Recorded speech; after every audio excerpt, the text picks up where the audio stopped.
Hello, everybody, and welcome back to another episode of the Media Boat Podcast, coming to you in focus and on time.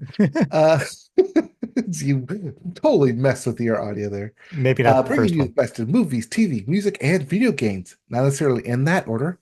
My name is Mike. His name is Blurry Matt. My name is Matt. His name is Mike. My camera does that sometimes. I don't know why. This is the Media Boat Podcast. Today is 11.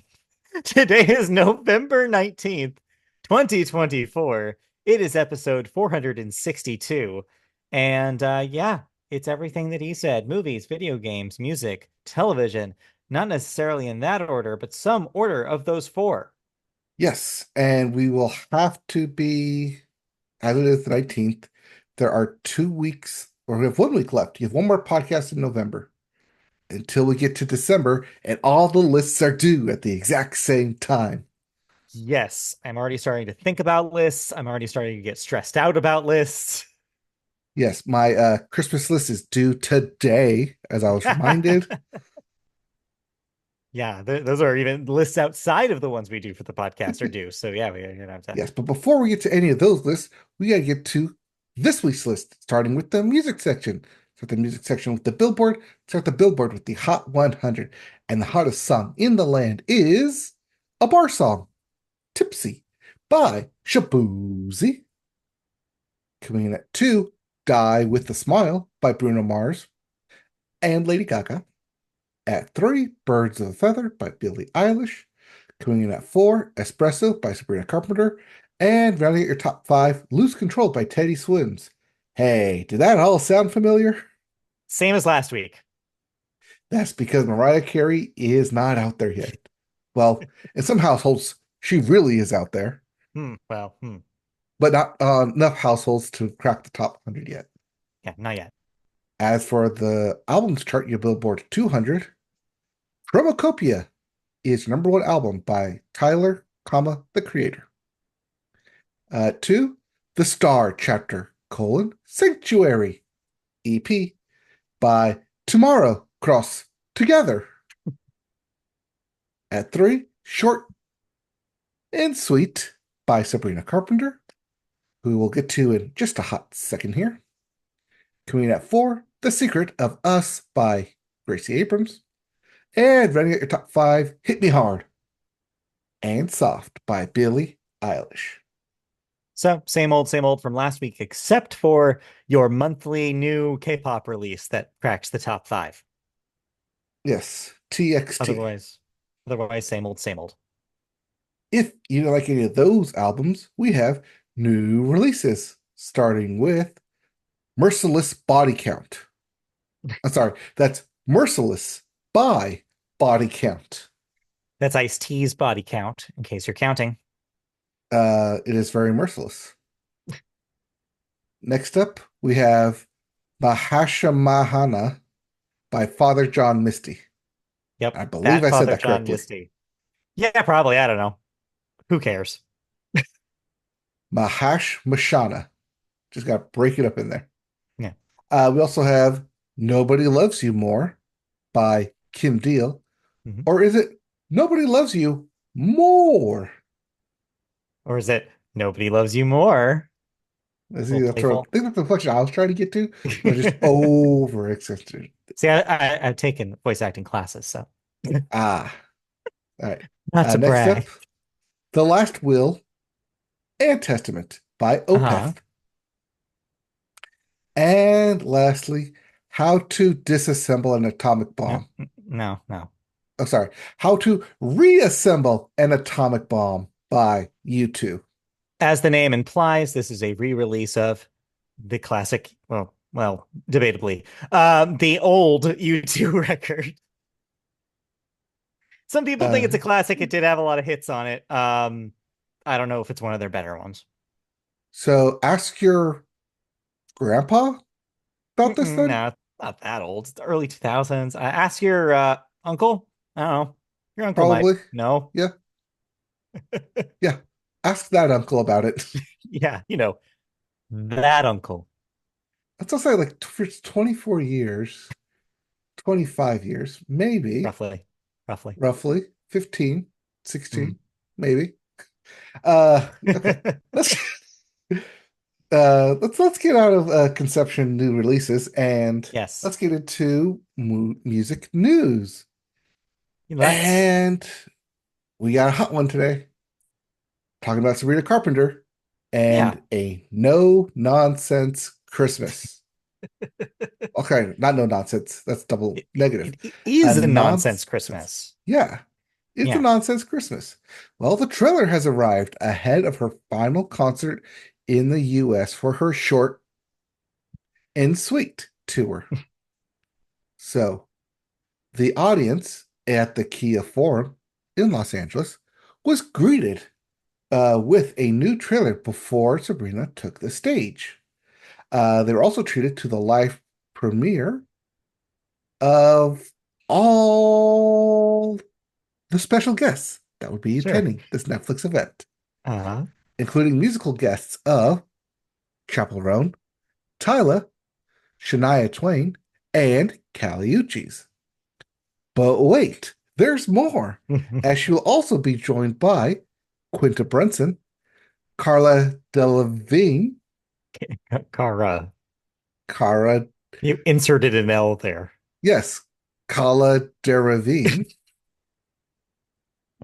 Sure. uh, Kyle Mooney, Yeah. Nico Haraga, Megan Stetler, Sean Astin, Yeah. Owen Thiel, and Jillian Bell will all appear in some type of comedic scripted roles, I assume. I'm starting to think that Kyle Mooney is like every pop girl's favorite SNL alum because he was just on in a guest role SNL when Charlie XCX hosted this past weekend. Right. I don't get it. I don't I know. kind of get it. I like Kyle Mooney. Also, he's it's promo. He's promoting his new movie Y2K. Ah, that's Yeah. right. Sorry. As much as I'd like to believe that they all just really love Kyle Mooney, it's a promotion. It's a plug. Yeah, Yeah. but Sean Astin and all this, like John I Astin, guess the sure, why not? Stranger Things promotion. Maybe. Just Netflix inserted like, you gotta have this person, gotta have one of these people. Oh, is Y2K a Netflix thing? I bet it I is. bet it Anyways, is. That makes more sense. that makes more sense. All right. Well, we don't have to wait long for Sabrina Yeah. Carpenter's A Nonsense Christmas, as it will come out in 2 weeks. Yeah. I'll check it out. But yeah, pretty slow week. This is all I have. But needless to say, when this thing launches, hey, Sabrina Carpenter's a big deal right now. I'm sure a lot of eyeballs will be on it. Maybe it'll be a new Christmas classic. Who can say? Probably not. Probably not. But hey, if it is, you can add it to a Christmas rotation Yeah, we'll until see. Netflix takes it off the air for whatever reason. All right, let's get into some music thoughts. We listened to some albums. I listened to one. You listened to, I guess, all three of What, these. you did not listen to this one? No, I did not. You can I erase it. assumed you did. I will take it off. Not a big St. Vincent fan, I'll be I thought honest. you were. Never really have been. That's why I put it on here. Okay. Sorry. All right. Let's get to the one that people have been waiting 5 years for. The sequel to Brooks and Dunn's Reboot is here, aptly titled Yes. Reboot 2.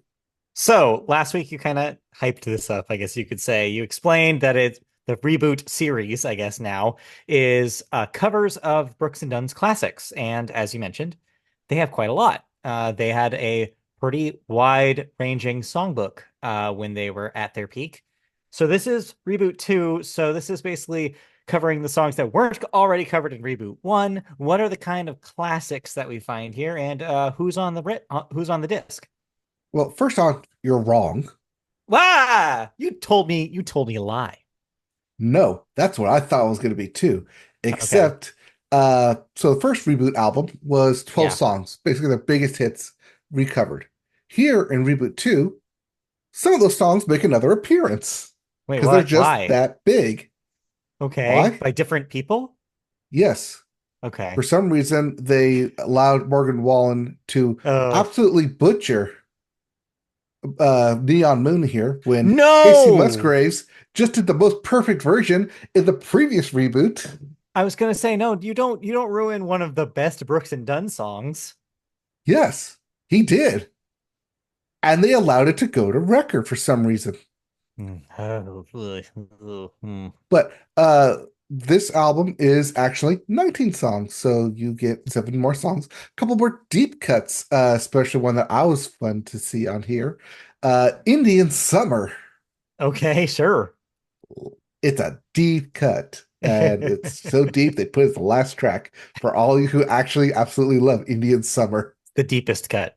It's the wonder, it's the hunger, it's the sound of the midnight thunder. Exactly. Yeah, it's an Indian Summer. So, gone are the classic hits or the classic artists of country music, and instead in are the most current, literally up-to-date artists like Morgan Wallen, like Mm-mm. Jelly Roll, like Hardy. Uh, that's the kind of artist you're Yeah. getting on Reboot 2, where they didn't really allow them to say you can't do anything from Reboot 1 the original reboot. It's whatever you want to do, and Mhm. we're game for it. If you bring us something new and something interesting, we'll put it on this album. And so it's Yeah. seems more like karaoke demos for Brooks and Dunn. Yeah. I'm You're looking looking at at the the list now, aren't I'm you? looking at the list now, and yeah, I'm baffled by some of these choices. I do see Haley Witters. Good to see her Yes. around. Um, but Hailstorm? I don't What? know. Yeah, a lot of these Only a are deep hard rock covers yeah, of what? Brooks and Dunn song, which is weird because it's still a country album. So what I'm gathering here is you probably didn't have as good of a time here as you may have had a while back with Reboot 1. No, I was slapped across the face with this boot. This boot landed on the other foot, and I did not like it. Damn. Give me back to the original reboot. Oh well. All But right. it's fine because we don't have to talk about Reboot 2 anymore because we get to talk about something else and we get to talk about something that I might as well just throw in the towel now because I am not winning the argument come our number one album of the year because this thing seems like this is an unstoppable force that you are going to lobby for to your death. Let's talk about Uh, okay. Let's talk about Media Boat Album of the Year it. from Zero by Linkin Yeah, Park. I'm not going to win that argument. There's nothing I could throw in a month at you that you would that possibly would be convincing. Convincing So, it to replace my number one or the show's number one. well, I'm obviously I can't argue your personal number one, but all right, okay. So you've been waiting a long time for this. This is the first Yes, Linkin I've been Park waiting two record. months for this album since I knew it Yes, was very even going funny. to occur. Since we found out it existed and since we saw them at the Kia Forum. And then but even before then though, this is the first in 7 years. Yep. This is a brand new singer. We already kind of covered the ups and the downs of that decision. And yeah, we had heard a few singles in the lead up to this. But now it's here and it's a complete package. You've been able to hear it, you've been able to absorb it. As a Linkin Park fan, what do you think?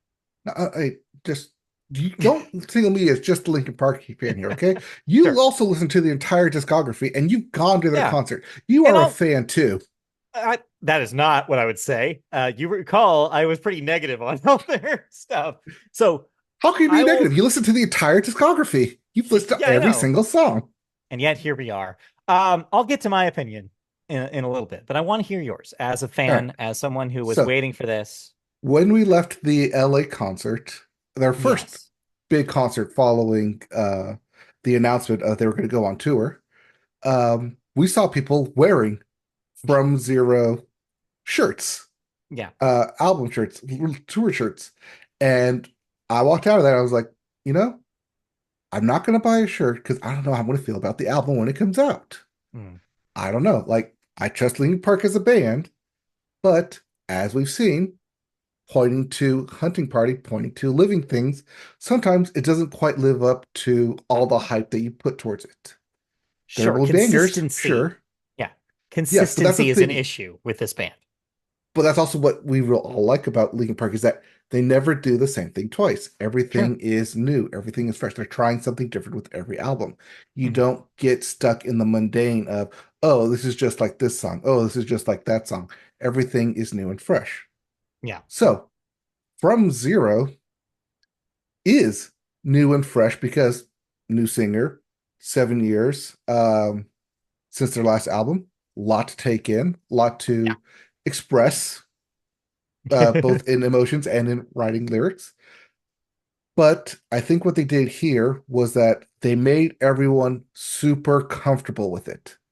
While there weren't any huge big swings out of nowhere in here, it did feel like you got the best of Linkin Park in a showcase to not just the fans, but to everyone else that we are still Linkin Park. It's not Linkin Park 2.0. It's not Linkin Park plus Emily Armstrong.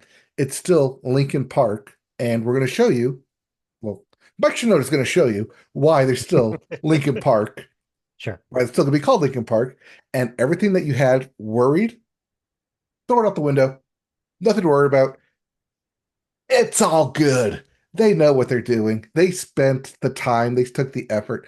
They know this catalog back and forth, and they took from their catalog and crafted and created songs to put everyone's mind at ease.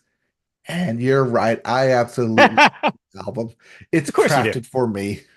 Yes. I No, don't know. it really There was a is. counter to how many times I actually replayed this album. I might have broken it.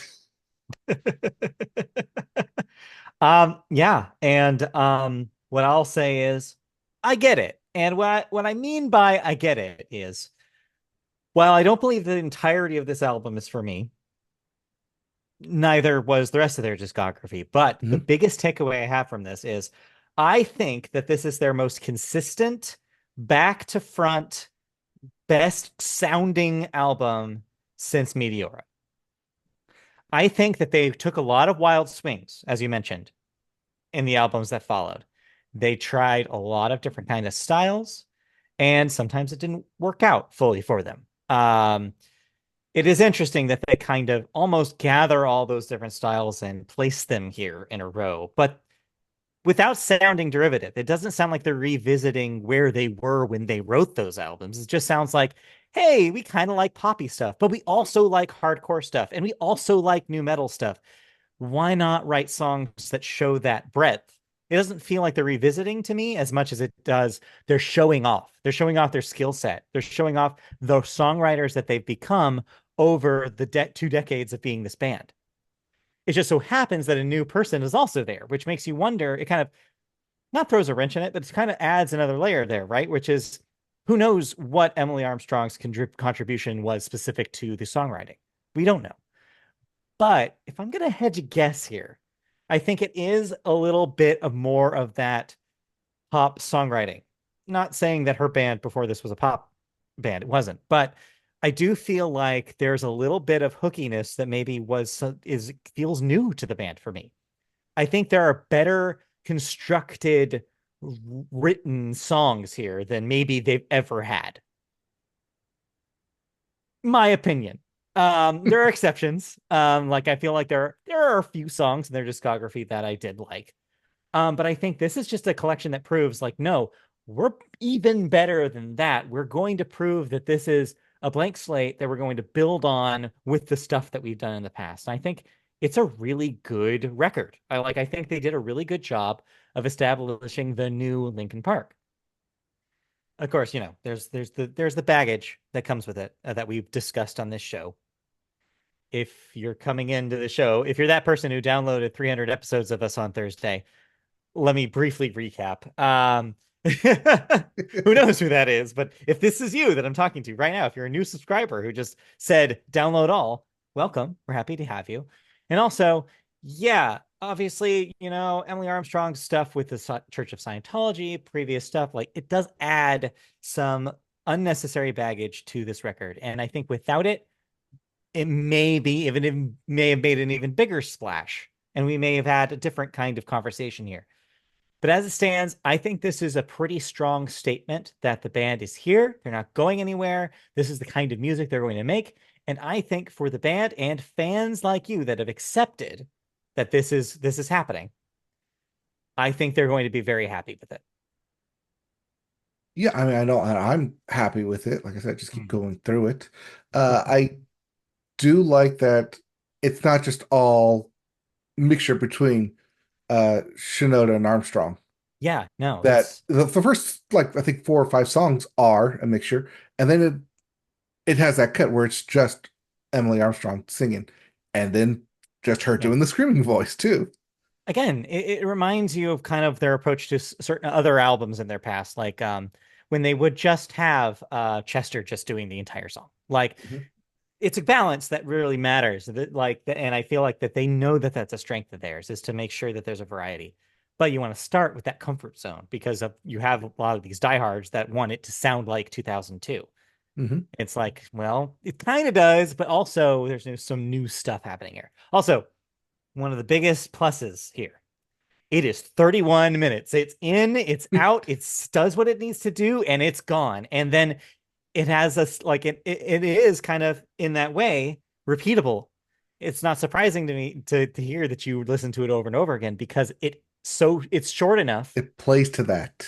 that it plays to I'm going to listen to it again immediately. Like Mhm. it's a CD in the car kind of record, which is a good thing, especially in this era where records feel bloated. So yeah, while it's not exactly my style, I like some of the songs. I think that maybe there's a few that feel fillery to me and I didn't really care for. But the highs are pretty high. I will give them that. And they've really delivered on what a Linkin Park album should be in 2024. So good job. Yeah, it doesn't feel like they're pandering in any of their No. songs. It doesn't feel like they're being derivative, like I've said, that they're like Mm, playing to a specific person or specific genre or specific style that they did in the past. It's hits everything.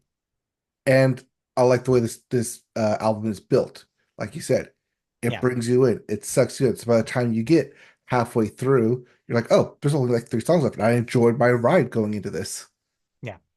And I like how that they've established themselves as a very flexible band that can do stuff that sounds sort of close to something like an Imagine Dragons, but also do stuff that sounds like them with enough edge that they don't fall into that Imagine Dragons trap. Like they're not so like like saccharine in that way where they don't totally go that way, but they kind of play around with some pop sounds and it works, I think, for them. Mhm. Um, yeah, I think it's good. And I'm not surprised at all if this ends up being at the top of your list at the end of the year. We'll have to wait. It should be like 4 weeks to get that list done. Yep. But yeah, I'll be interested to see if this ends up on your list. No, it won't. I'm gonna tell Ah, you right now, not gosh a darn it. chance. Not Well, there goes a that single surprise. chance. No, but anyway. All right. Hey, you can put it at 0. Maybe I will just for the joke. All Anyways. right. Anyways, let's move on then Yeah, into video games, where we let's. start with new releases and 2 releases this year or this week. Two releases. Yep. We have Microsoft Flight Simulator 2024 getting in just before the end of the year for the PC and the Xbox Series X. That's out today, and that's on Game Pass. So if you have Game Pass, you can start downloading it right now because it's like 50 gigs. Is it like the whole like Microsoft world globe too? Yeah, it's like they teamed with that like company that made basically like a yeah, it's the same as 2020 where it's like this whole like map of the world and like it's pretty detailed when you go down there and Hmm. stuff like that. But this is the one that has like jobs and stuff. You can be like a firefighter, rescue plane and stuff like that. So those of you who are brave enough to venture into the control nightmare that is Flight Simulator, have fun. I learned my lesson in 2020. I'm good. I'm not going to try this one. All right. Next up, we have STALKER2 colon Heart of Chernobyl PC and Xbox. Xbox. Yes, this is Soccer 2, Heart of Chernobyl. This is one of the first Xbox Series X games we saw It's shown off at one of the Chornoble early. or Chernobyl? I think Chernobyl is like the local name, like the Russian name for it. Anyway, Ah, okay. um, yeah, I know it read as a typo when I copied and pasted it. But yeah, as of course, sequel to Stalker, which was a PC shooter in which you do have to deal with kind of, well, the fallout of Chernobyl. So this is a sequel to that. It's been long awaited by people who are big fans of that one. Tech demo of sorts for the Series X. Will it actually come out? We'll see. It sounds like it will. Sounds like they have a date set. Yeah. All right. Well, let's get into video game news and the biggest story of the week that we're going to cover here is it's award season. Yes, it is. And until the Gotham Spirit Awards occur in 2 weeks, we got the nominations for the Video Game Awards, hosted by Jeff Keighley. Yeah. Uh, and the nominations are here, and we have our top two games up for 7 prizes each. And I own both of these two games on Yes. disc because, goddamn it, if you're going to skip it away from me in a digital format, I'm going to say no and buy these things on discs. And I'm glad you did. Turns out my hypothesis or my hunches were correct in getting these in physical formats. That being Yep. Final Fantasy VII, Rebirth, and Astrobot. Both of these are probably going to be my top two games. I don't know which one's going to be number one. I mean, yeah. Other so they'll be both fighting for the top prize, including Game of the Year. Sony Interactive Entertainment is the Game Awards most nominated publisher this year with 16 nominations, followed by Square Enix and Xbox with 12 nominations each, and then Sega just right behind it with 11. Hmm. So let's dive right into Game of the Year Yeah. nominations. There's 6 games all together that make up this year's list, and we just mentioned two, Astrobot and Final Fantasy VII Rebirth. They'll be going up against Black Myth, Wukong. You keep shaking your head. Metaphor, Re Fantasio, Elden Ring, Shadow of the Erd Tree, and little indie game, Balatro. Yeah. So a few takeaways here. Cool to see Balatro here. Kind of following in the footsteps of what was it? What was it? Hi-Fi Vampire Rush last Survivor? year. Oh, yeah, like some there's been a history of the video game awards tossing in one indie darling in every year. And this year it's Balatro, a game that I still need to re-download on my phone to see if I can get into it before we start doing lists because everybody says it's so good, but I haven't gotten past the tutorial and I just need to push past it to see what's in there. The other takeaway I noticed, good year for RPGs. A large portion of this list are long, lengthy, meaty RPG games. Metaphor, Final Fantasy, Elden Ring are all three heavy hitters in that category. And so, will they cancel each other out? We'll see. Um, Third thing is Elden Ring, I mentioned. So, this is the first year that they're allowing DLC to be included in Game of the Year considerations. In an Oscars Dark Knight style move, this is likely in relation to last year's outrage over Cyberpunk's Phantom Liberty expansion not being eligible for Game of the Year. So this is them kind of fixing that and being like, well, fine. If you guys want to vote for Shadow of the Erd Tree, we'll let you vote for Shadow of the Erd Tree. And it made it. If it wins, then you're going to have an interesting conversation about whether it should have been there in the first place. But anyway, I do think it's probably going in as the favorite, as much as I would love Astrobot to take it. Because, yeah, ultimately, the next step is what are our picks here? And yeah, I say that it should be Astrobot. Out of all of these, it's the one that I feel like surprised the most, delivered the most like moment to moment quality. However, the RPG heads are probably going to go for Metaphor. And I have a feeling that that's going to be a big cult push for them. Yeah, that's one thing I'm worried about, especially with Final Fantasy VII Rebirth, that should be Game of the Year. That the the three RPGs are going to eat each other alive. Yeah, the Maybe. outside, like you said, indie darling of Balatro, but Mhm. very outside the horse there. Yeah. Um, The one that the doesn't thing belong that, here also is Black Myth Wukong. Let's be real. It is apparently now has set the record for the lowest Metacritic score for any game ever nominated for a video game award in the game of the year category. yeah, I'm not even like looking at that as a winner. No, it's not, pretend it's not there. Yeah, I always do. Uh, my thing with Astrobot is that it's a PS5 exclusive. That's true. That may hinder how many people actually ended up playing it, regardless of score. Whereas So is Shadow of the Erdtree, so it's so is DLC. Rebirth right now though, isn't it? Also, Rebirth, the PC version of that hasn't come out yet. The PC version did come Of the out first one, right? of the first one, of the Yeah. second one. Are you sure? Because I I know thought that it's that's still still in its PS5.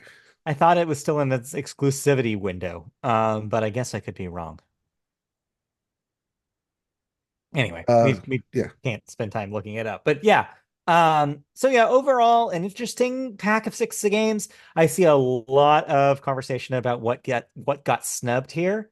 I think it's kind of surprising not seeing Like a Dragon Infinite Wealth. I think a lot of the indie heads out there are surprised not to see A Thousand Times Resist here. Um, the narrative people are probably mad that Life is Strange is not on this list. So yeah, hmm you can if you want to really try, you can try to see all the holes in this decision making process. But me, I look at this and I'm like, yeah, this sounds about right. Because if you're really taking a lot, like a huge swath of internet video game critics, I think you do get this list. I think you do get these six games. I think that you're missing out on games like Silent Hill 2, Silent Hill 2 uh, is a snub Like a for sure. Dragon, Infinite Wealth. I just mentioned that. Yep.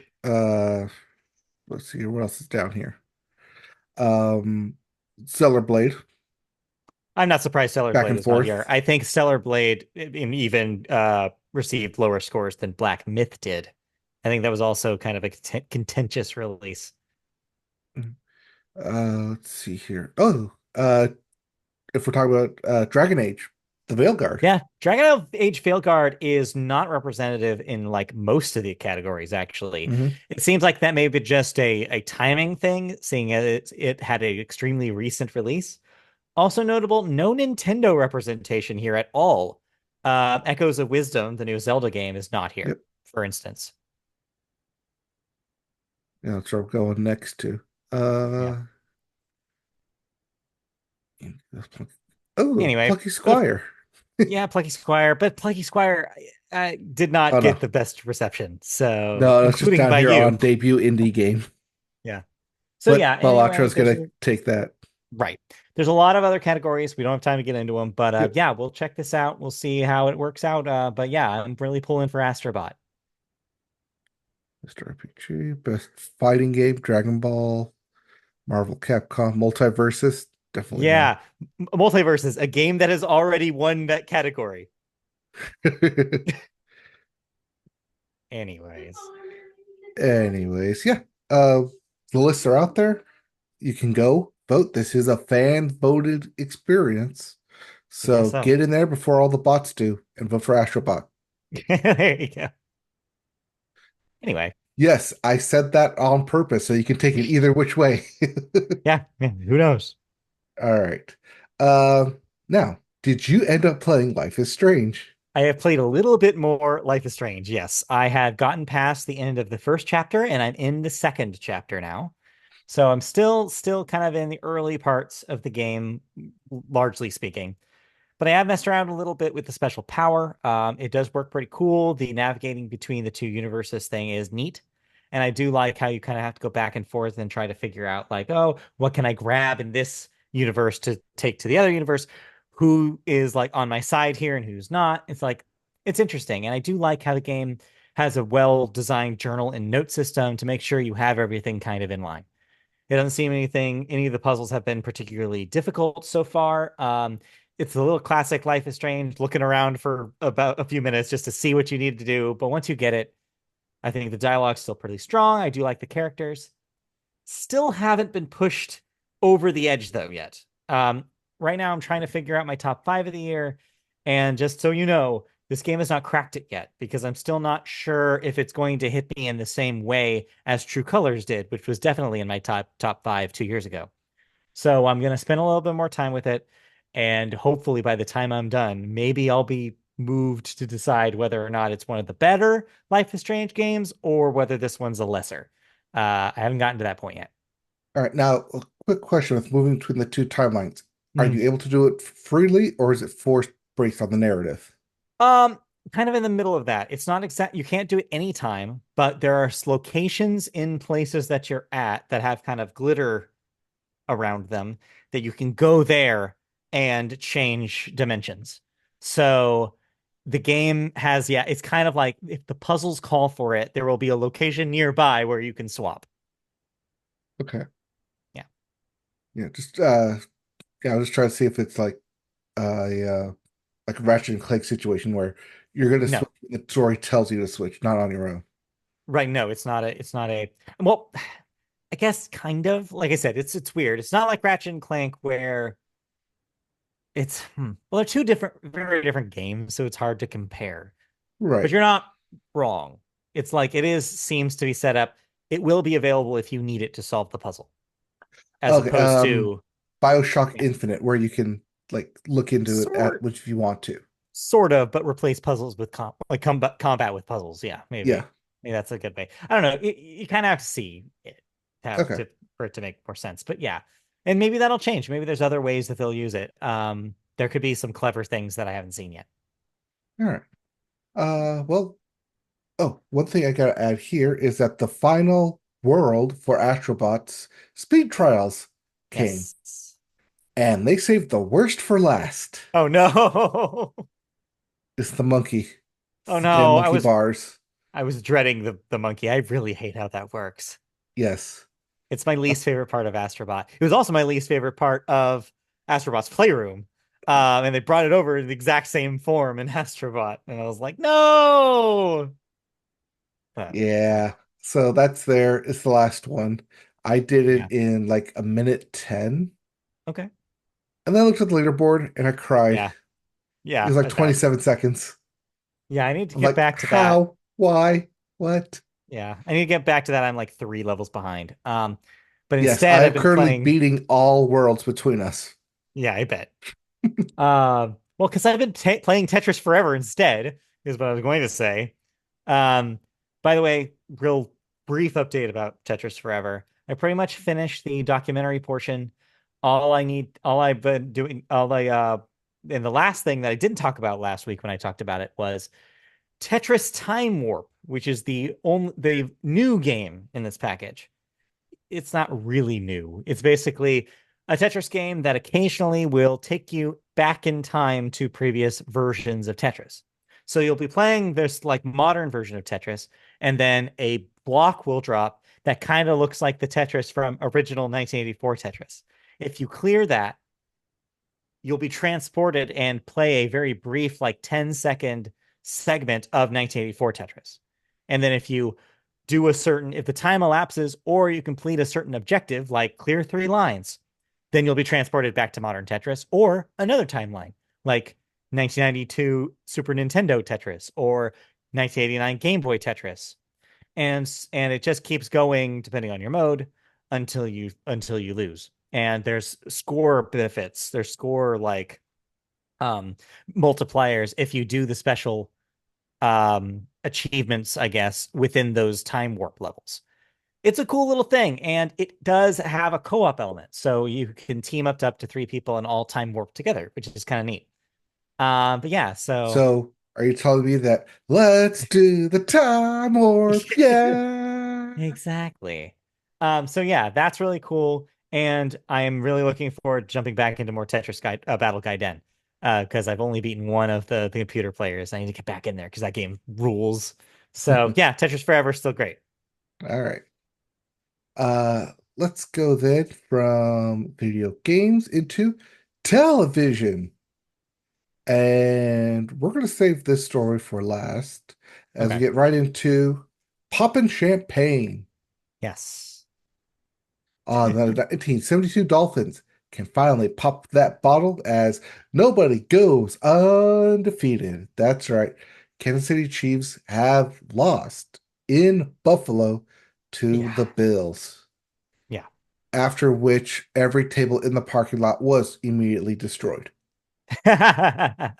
Something like that. Yeah. Yep. But yeah, other than that, Yeah. everyone's got two wins. So I that's will good. say, I'm checking to see if I You're called winning. that. You're at number one. You're number one in the pool.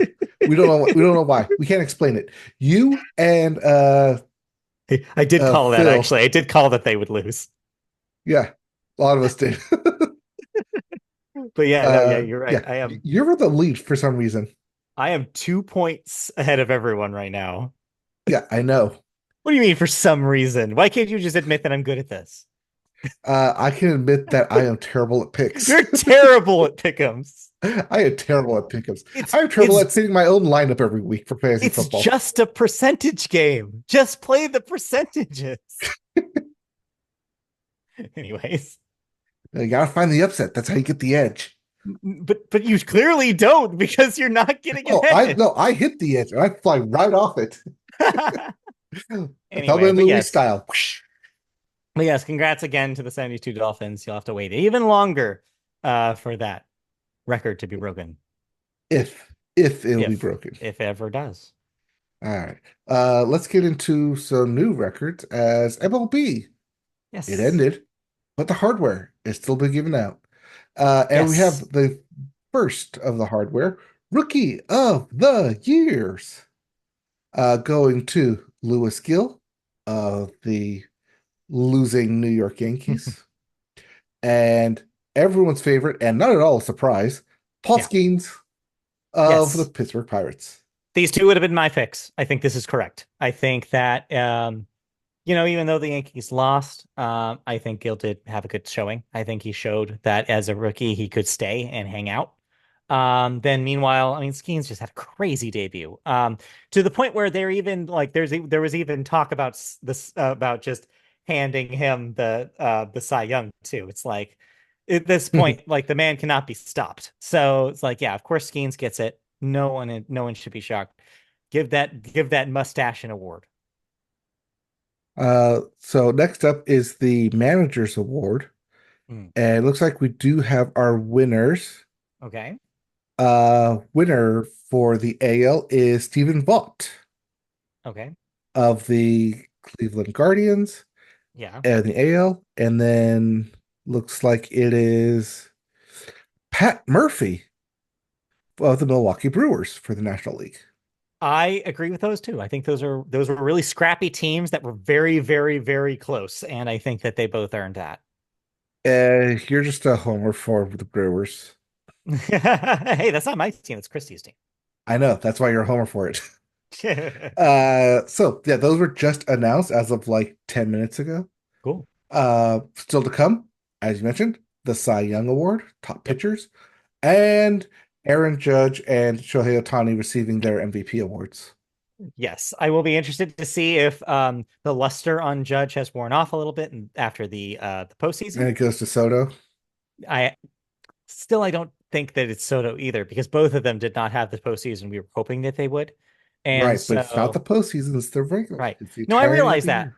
I'm not saying it won't be Judge. I'm just saying that I don't know whether it will be unanimous for Judge anymore. Oh, okay.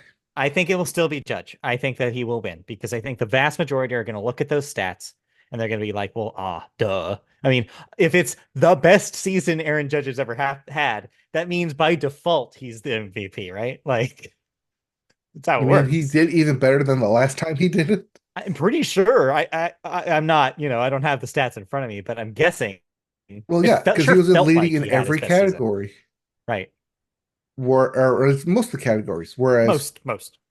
Whereas Shohei Ohtani was number two in all categories.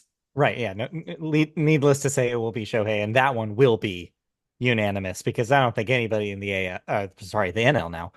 That was weird. I had to remind myself. Which one he's in now? Yeah. Freddie Freeman. He'd be the only one but Yeah, but he got the World Series MVP. He's that fine. was yeah, exactly. That was so much the World Series that I do not think that that makes up for the season prior, at which he was all right, but not that good. Yep.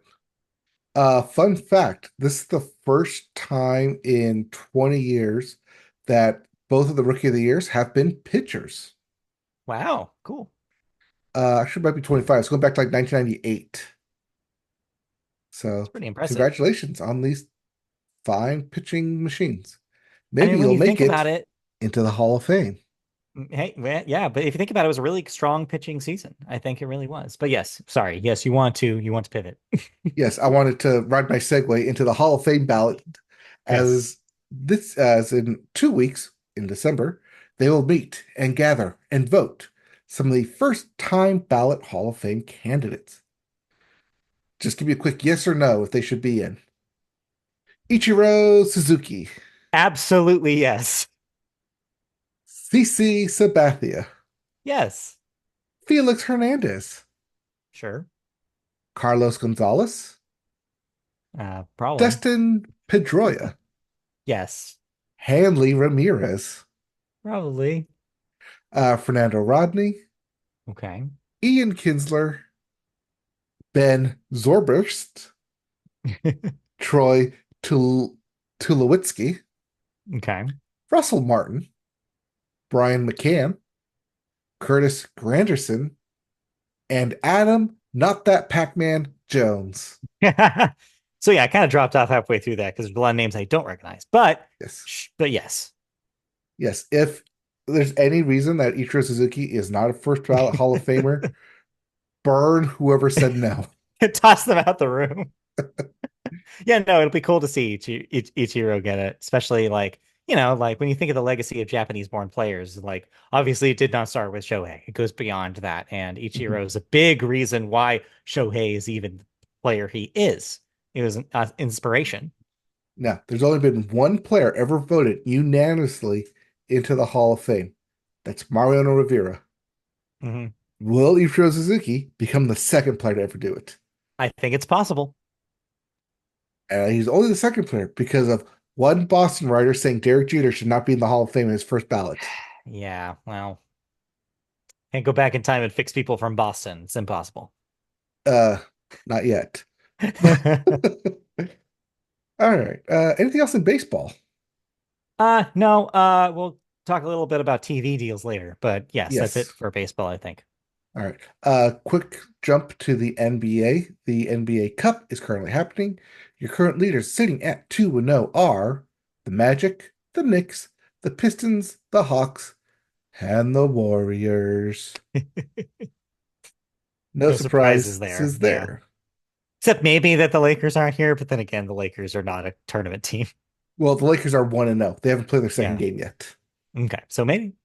Yeah, they are undefeated, but they're also only played one game. It's easy to be undefeated if you won one game. Yeah. All right. Let's go to the NHL and hockey, where we've got a goal-setting alert happening. Oh. The second oldest man in the league, Alex Ovechkin, currently sits at 26 goals away from breaking Wayne Gretzky's career goals. Hmm. However, Ovechkin, in this last game where he scored 2 goals, is now considered week to week with a lower leg injury. What this means is that if he sits out 1 week, he could, based on his current 2020-2024 average, get that goal by the end of the season. Wow. If he sits out longer, and most people are projecting that's going to go into Christmas when he's going to come back, that means that if he stays on average on pace, he will not get it this year. Hmm. But he'll probably end up one or two shy to start next season. So if he's Okay. up for it, if his body will let him, we will probably see Wayne Gretzky's career goals record being broken by this time next year. Wow, that's pretty crazy. How old is that record? So since Gretzky retired? Yeah, since he retired in 96, I want to say. Hmm. So that's been in standing for a good long time then. So yeah, it'll be a kind of a cool moment if he pulls it off. Yeah. Yeah. Let's see here. 39 to 80. Career ended in 1999. Okay. So yeah, 25 years. Damn. And we're finally seeing it, a record that no one said would be broken. Yeah. Well, Yeah, and it'll be it's probably gonna a be while broken. until anybody else catches up too, because like of how long this guy has played. So yeah. No one's even close. Like Yeah. Ovechkin hit 800 goals 2 seasons ago in 2023, 2022, Oof. 2023 season. So now Mm. he's got to keep playing for at least another 3 years at a We'll 30 goal see. pace. We will certainly see. Yep.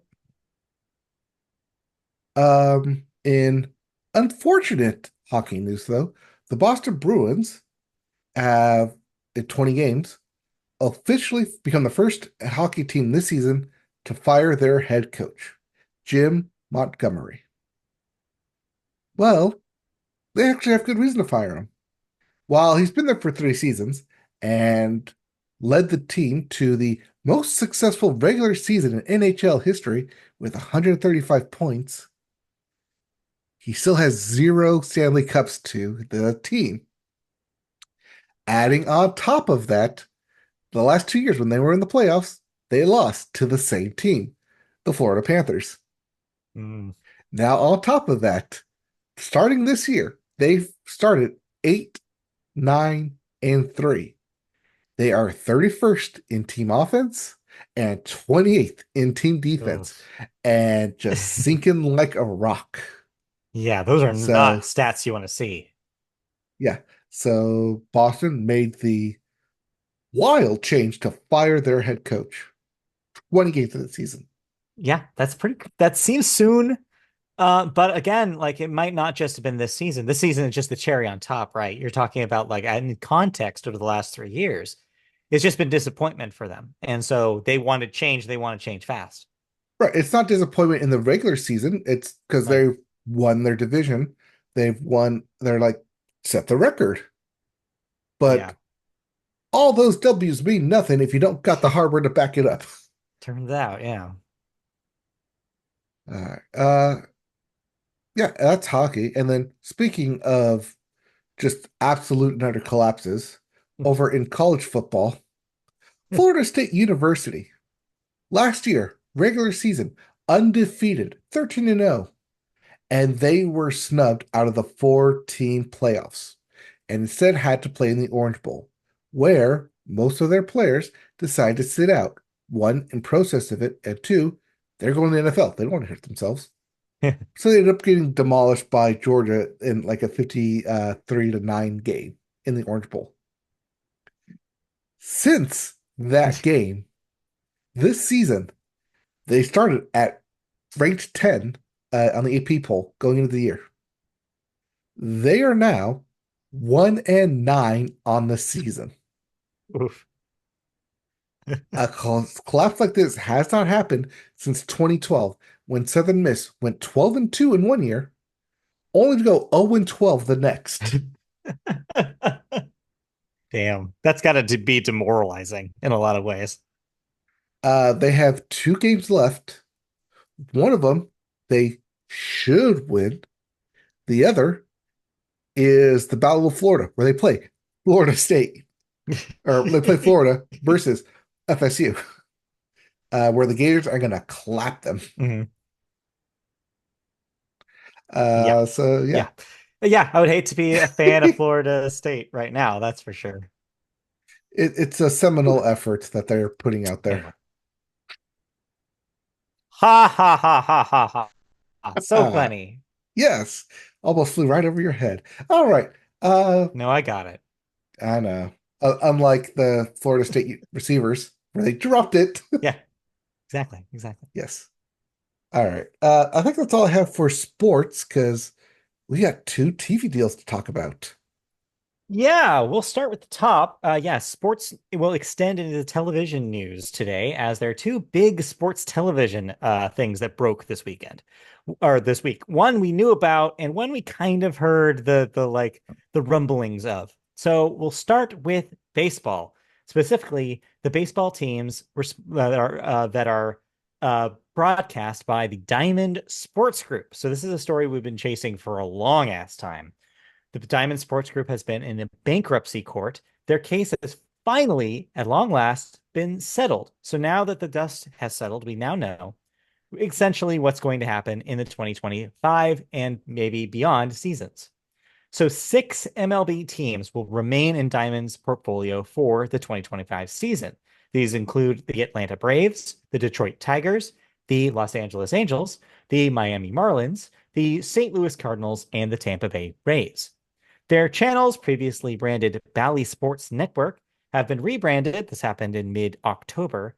FanDuel Sports Network in both their traditional and streaming versions. I want to amend, there's even stuff that you don't have here. A couple of other, one a very important wrinkle. The thing that we heard about them making a deal with Amazon Prime, it survived. It is going to happen. So that means that if you want to get the streamable games from Diamond Sports Group on, or FanDuel to be more specific, you don't have to necessarily, your only options are no longer your cable package or the direct to FanDuel streaming service. It gives you a third option. So what they're planning right now, they haven't rolled out the exact how it's exactly going to work yet. But what they said in the LA Times article that I wrote or that I read, I didn't write it. Yeah, no, I forgot to tell you I'm freelancing now. No, that I read said that they're going to offer games a la carte. So if you want to pay like $4.99 or whatever it is for a game, you can do that, which makes a little bit more sense when you're talking about basketball or hockey than it does when you're talking about baseball, I will say. You can do that, or you can do the monthly fee for access to a team. And this does allow you to do it for your local team. This is not like national market, this is local market. So it works just like how you would if you're getting it through your cable provider. So, like last season, this is opt in for the teams. So some markets don't have basketball, hockey, and baseball in the same package. We saw this last year here in the Southern California market, where we could get the FanDuel stream, or the formerly known as Bally, for hockey games and for basketball games, but not baseball games here for the Angels.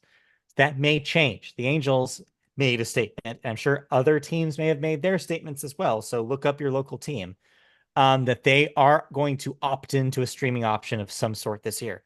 So that has yet to be like officially announced by FanDuel, but that seems to be coming. So keep an eye on where your FanDuel baseball team will show up, because it will depend team to team, because the league does not negotiate in the base Major League Baseball does not negotiate, the teams negotiate, unlike some of the other leagues.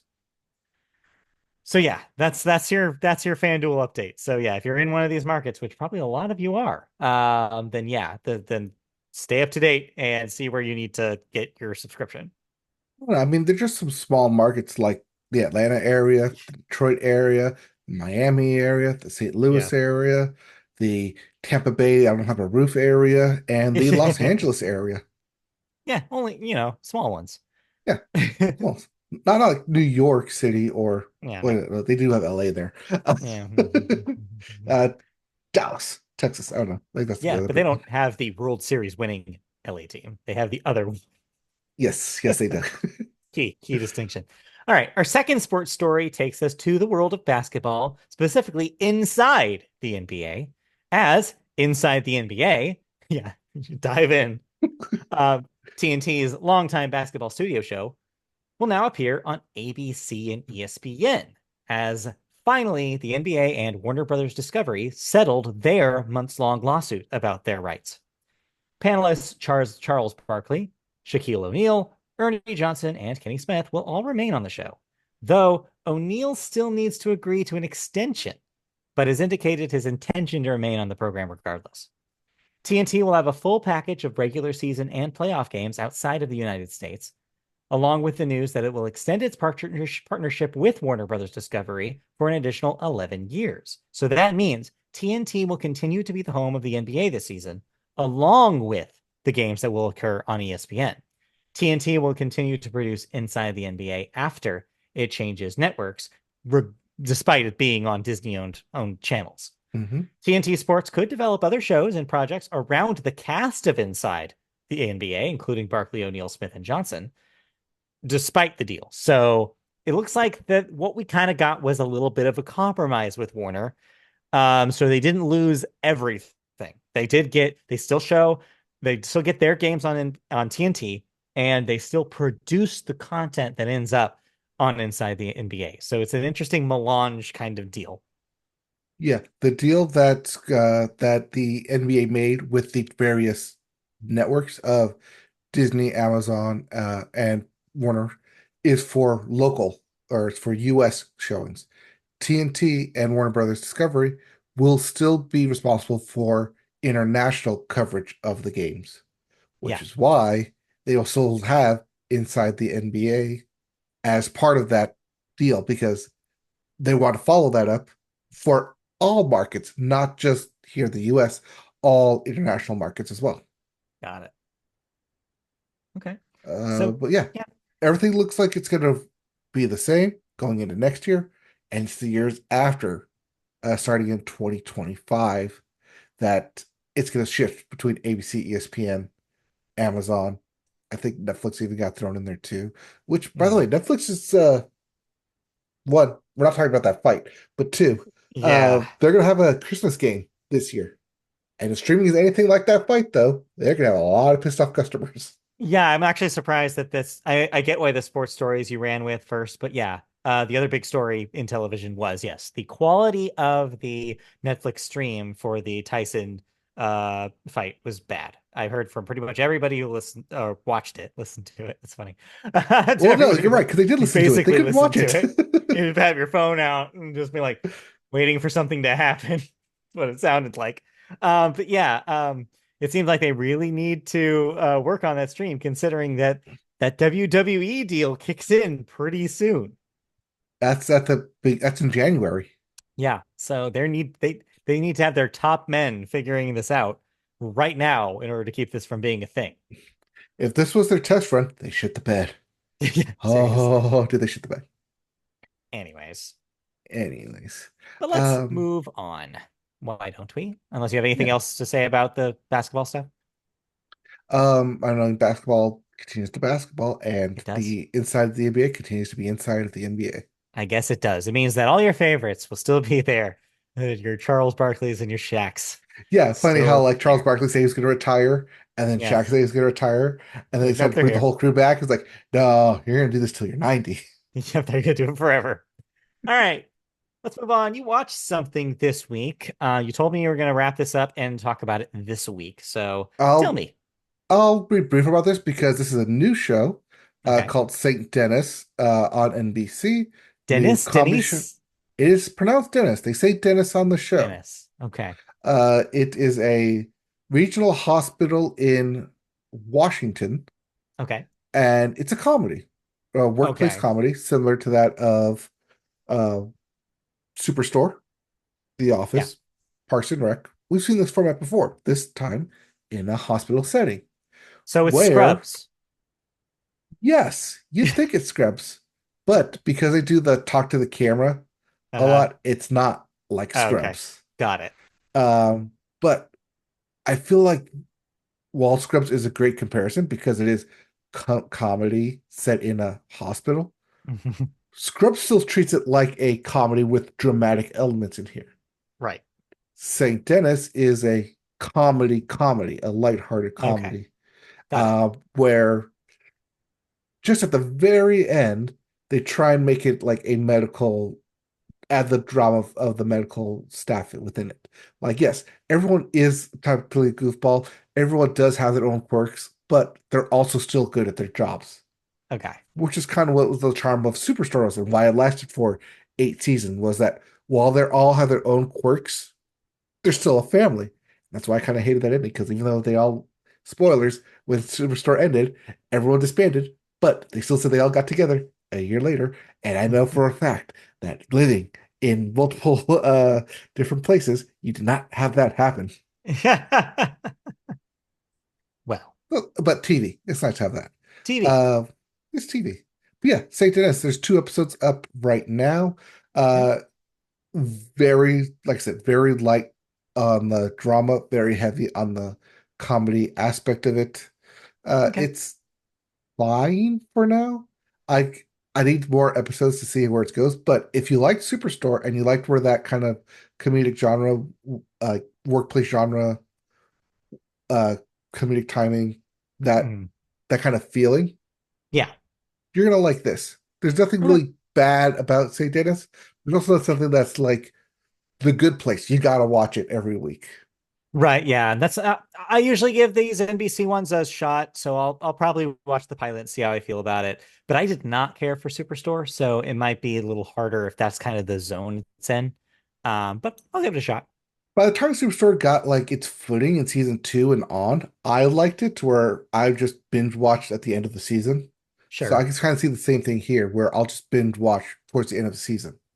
Okay. Like I said, it's not like I want to watch it every week, where I got to see what's happening next. Fair enough. All right. Any other TV that we need to talk about? Technically, I did watch also the first episode of Happy's Place, the new show Okay. by Reba, also Yeah. on NBC. Uh, I don't know what they're doing with that no show. thanks. Okay. No thanks. Okay. Got It's it. We don't need fish to out talk of about water. Happy's. It's yeah, it's like they want to do Cheers. They also want to do Uh, a flash of the generations oh, of Reba okay. being the older generation, and then a new character who also like is part of the bar, like part of the younger generation. Okay. And if that's what you're into, and you want to see like Clash of Generations, you can watch Happy's Place. But I bouncing off that right away. All right. Fair enough. We will not be watching Happy's Place. What we will be doing, though, is talking about cancellations and renewals. What am I no longer watching? No cancellations actually this week, just a couple of renewals. We have America's Sweethearts, the Dallas Cowboys cheerleaders, that Netflix show about the Dallas Cowboys cheerleaders, will get a second season. So more cheerleaders. There you go. And then we also Mhm. have a renewal on Netflix for Reasonable Doubt, which will get a third season. That was reasonably good. Reasonable. All right, let's move on to some deaths. We have a couple this week. Vic Flick, age 87, was a English studio guitarist, played guitar in the James Bond theme, the He, classic James Bond theme. yep, he originally wrote the classic James Bond Oh, theme in the there you guitar. go. There you go. We also had Paul Teal, age 35. That's young. Actor who was in One Tree Hill and Deep Water. Yeah, damn. Yeah, that was young. This one was cancer. Ooh. Saw this one floating around recently. So Eek. Well, that's young. sad. All right. Let's move on then into movies, our last section of the day, where we always start with the weekend box office numbers. And Christmas is here early, folks. Your number one movie is Red One with a $32 million debut. Yeah, for better or for worse, I guess. For worse and worse. Yes. Will this hit $100 million? Yeah, I think it will. If it's debuting to 32 and it's not Christmas yet, I think it'll make it. You say that, but look at what's coming up in the next 2 weeks. Yeah, the wicked. We have Glad kid. Glad a kid. Gladikid, our Whittiator, next week. So I like Whittiator. That kind of rolls off the tongue. Wikiator. So we'll see how Whittiator does. But yes, for Yes. now, Red One is reigning at the top.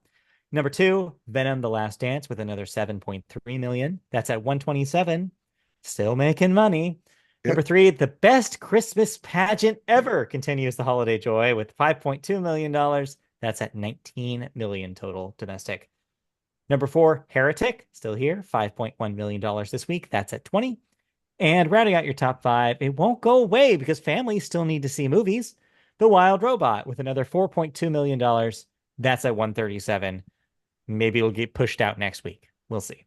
It probably will because we have two heavy hitters coming in here. Yes, And as mentioned. unless Venom or Heretic are going to get the boot, Right. So yes, as mentioned, Gladiator 2, the sequel to the Best Picture winning Gladiator from Ridley Scott, and then Wicked, the excited like the hype, much hyped and much marketed movie adaptation of the musical classic starring Cynthia Erivo and Ariana Grande, finally hits theaters.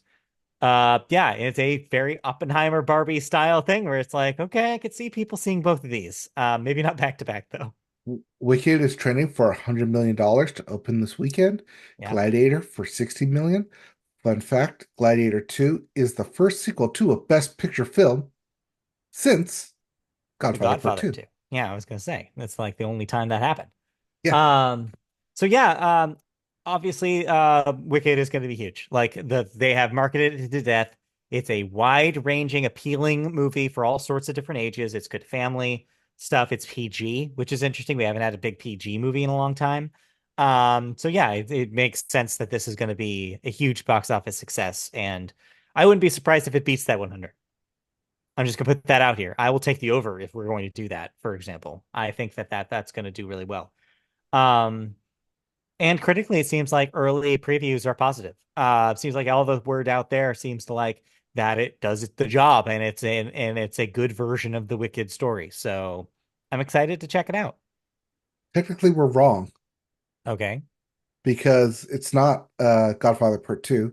Oh. Silence of the Lambs won in Oh, 1992. Do you uh, count Hannibal? it didn't win Do you Best count Red Picture. Dragon? Yeah, it did. No, no, no. Silence of the Lambs did. I'm saying that. Oh, you're saying that it's just sequel to a Best Picture. Two No, Best you're Picture right. winner. Those are technically sequels. Well, I think it's a gray area because they're based on books that are sequels to that book that it was based on. So it's Right. like, I don't know. Depends on how you define it. I don't know. It doesn't matter, is what I was. That's the actual answer. It does not matter. Because you could, if you wanted to go that direction, you could say that the Hobbit films are sequels to The Return of the King, which won Best Picture.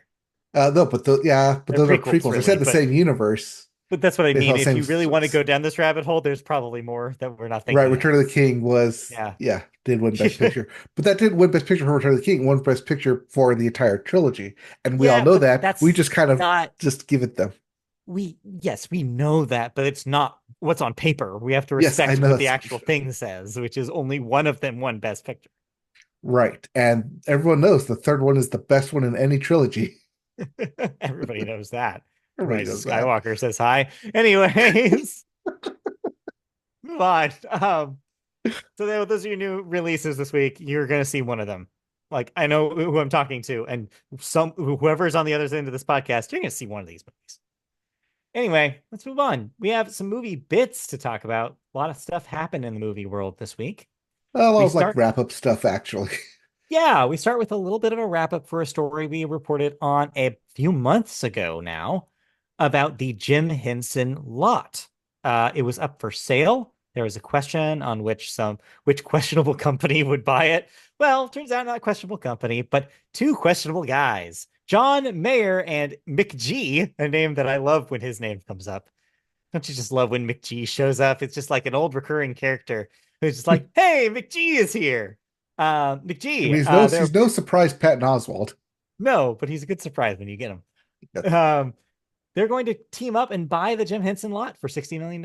According to real estate filings, the appraised value of the lot in 2017 was only 21.9 million. Obviously, there's been a little bit of a land grab, a lot of interested parties, so that price went up. So yeah, Yeah. congratulations. What will they do with it? Who knows? I don't know. I tried looking up what they would do with it, like if they're going to turn it to a museum or just like do tours, but Yeah. John Mayer technically has an office on the Jim Henson lot. Okay. So there is a music studio, a part of it, in addition to the creature shop that was there, which Yeah. will be moved out and go over to the Burbank lot.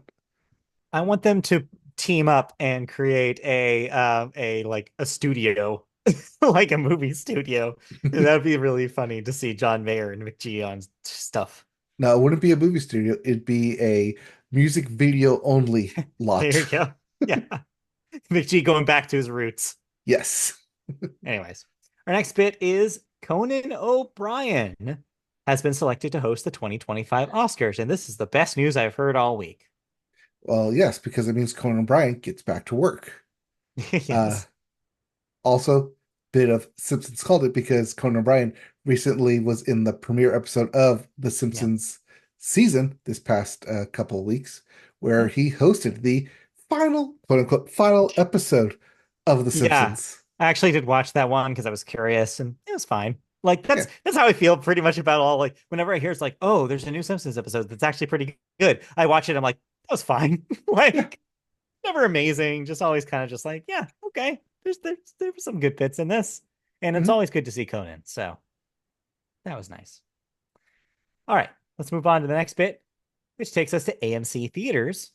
They're planning new upgrades for their chain, including AMC XL, which will be a big screen format that will compete with IMAX and other ultra big screen experiences. So, yeah, they're trying to eat Dolby and IMAX's dinner here. Yep, the Dolby, the DXs, the IMAXs, the Yep. panoramas, they're All of them. going big. The Yep. you can't watch this at home. You gotta watch it on the biggest screen possible. And Yeah. AMC XL is the biggest screen possible with the You're already biggest writing the copy sound. for them. Yeah, You know, with the don't biggest do this sound. for free. Wait until they ask you and then pay you. Don't do it for free for them.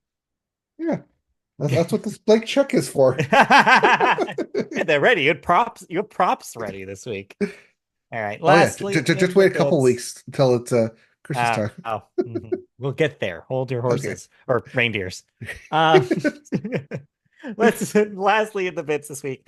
Max and HBO have announced a multi-year extension with the Criterion Collection to continue bringing its catalog of films to streaming. This is excellent news for anybody who cares about the very small and dwindling TCM portion of the Max service, as a lot of that stuff was Criterion editions being pushed to streaming. So yeah, this is great news.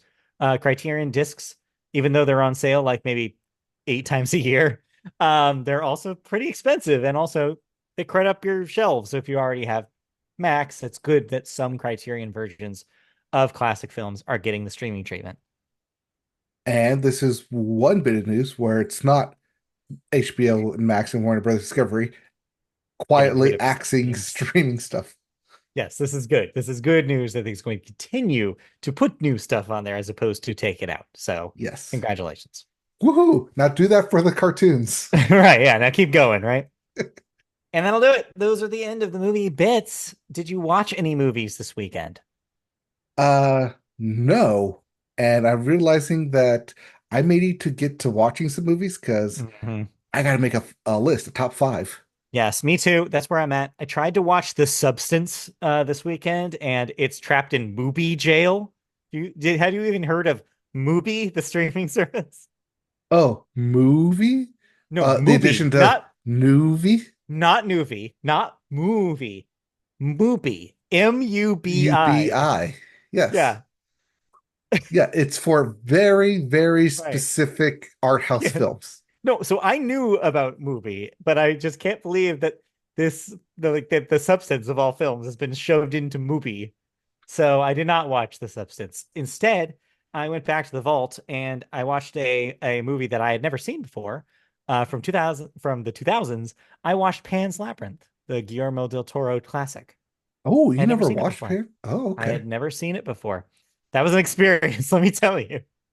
It's always an experience. Even if you've seen it before, it's always an Yeah. experience. So yeah, but no, I didn't watch any new movies this week. Yes. Now watch that with the other Guillermo del Toro Best Picture winner, Yeah, Shape of Shape of Water. Water is next. I gotta watch Shape of Water. That's on my list. All right. Yes. Anyway, so yeah. So without movies Technically, to you should have talk watched about, that back in March, but hey, yeah, probably. But what are you gonna do? Time Machine. Anyway, All right. yeah, time machine. All right. That's it for movies then. And that means, hey, we've reached the end of the Media Boat podcast just in time. Thank you for joining us. This has been the Media Boat podcast. We can be found on the internet in all sorts of ways. If you want to see us in video form, you can find us on YouTube. Search YouTube for Media Boat Podcast and you'll find our channel. Like, subscribe, and click the bell for notifications for when videos go live. You can also find us in audio form on podcast services such as Apple Podcasts, iHeartRadio, and even Spotify. Yes, find us there by searching Media Boat Podcast. We're also on social media. We're on Blue Sky if you search Media Boat Podcast. If you're still trapped on X/Twitter, we're there too, at MediaBoatCast. If you're on Facebook because you're 65, we're there too. Just search MediaBoat Podcast. And we're on twitch.tv/MediaBoat, where you can see Mike playing video games every once in a while. Mhm. Last but not least, we are on MediaBoatPodcast.com. That is our website. And as of today, it is updated and current, except for the one we're recording right now for obvious reasons. But yes, our archive of shows is there. You can go back and see all the fun pictures I've decided to chosen to accompany our podcasts. I recommend you check it out. There's some good ones in this batch today. And yeah, and then other than that, if the last thing I will say, if you want to ask us questions directly, if you want those questions to be read here on the show, feedback, whatever you want to say to us, say it in an email at mediaboatpodcast@gmail.com. And that will do it. We'll be back next week for our pre-Thanksgiving show here in the States. So enjoy that. In the meantime, get your turkeys ready if you haven't already, or fake turkey All right. like we're getting. All right. I did some research while you were doing the outro. Uh, Amendment. For those of yes. you sticking around, Yes. technically there was a Best Picture winner. Well, two, three, following Godfather Part 3. You're Okay. forgetting the infamous Titanic 2. Never Technically, happened. Not never official. happened. That's not really a sequel to Titanic. So no, you're vetoed. Okay. As mentioned, Lord of the Rings, questionable. Silence of the No, Lambs, questionable. questionable. But one that happened right after The Godfather Part 2 Okay. that spawned multiple sequels. Okay. Of course, talking about Sylvester Stallone's Rocky. Rocky. You're right. Rocky. Yeah. Rocky clearly is the exception to this rule. Yes, Yes. All right. Fair enough. because he kept going back to that well, or actually, he kept going back to his own well and making Yeah. sure he was a star. Back to those stairs. All right. Yep. Thank you for joining us. That'll be it. Thank you for sticking around for that last bit. We'll All be back right. next week. But movie Sayonara. facts. All right. Bye. Moviefacts.com. No, we don't own that.